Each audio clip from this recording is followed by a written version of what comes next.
Жылаумен өтті өмірім. Күйеуім ішімдікке өте жақын. Оны қалай қойғызарымды білмеймін. Жылап та, жалынып та, күліп те айттым, қояр емес.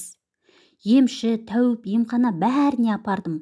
Ол өзі қойғысы келмейді. Шаңырақ көтергенімізге 16 жыл болды. Ол қыздарымыз ер жетіп бой жетті. Олар тіптен әкелерімен көшеде бірге жүруге қатты ұялады. Өйткені әкелері қай жерде жүрсе де теңселіп қисалаңдап жүреді. Ішіп алып қырғында салады.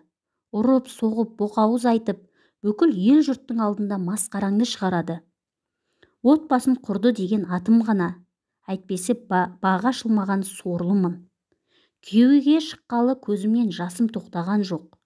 Күйеуімнің көрсетпеген қорлығы мен зорлығы жоқ. Оған не істесем де жақпай қойдым.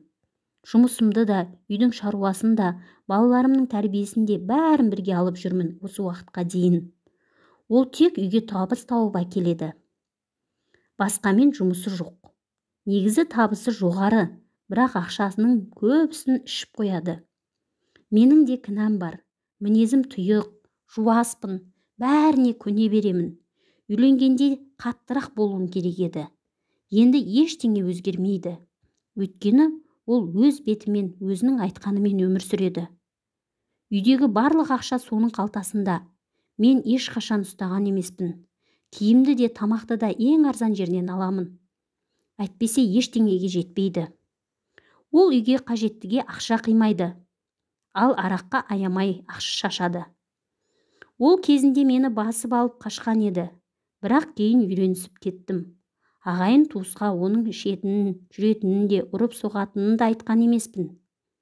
Өзімнің анам, әпке, енемнен көрген тәрбиеге қарап, мен күйеуімді сонда да сыйладым.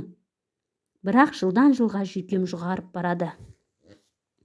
Бала шағам жетіліп тұр, оларды оқытып, білім алғызып, маман етіп өмірден өз орындарын табуға біз көмектесуіміз қажет. Олар да ертеңгі күні үй болады. Отан болады өз алдына. Мұны ойлайтын әкеден қайран жоқ.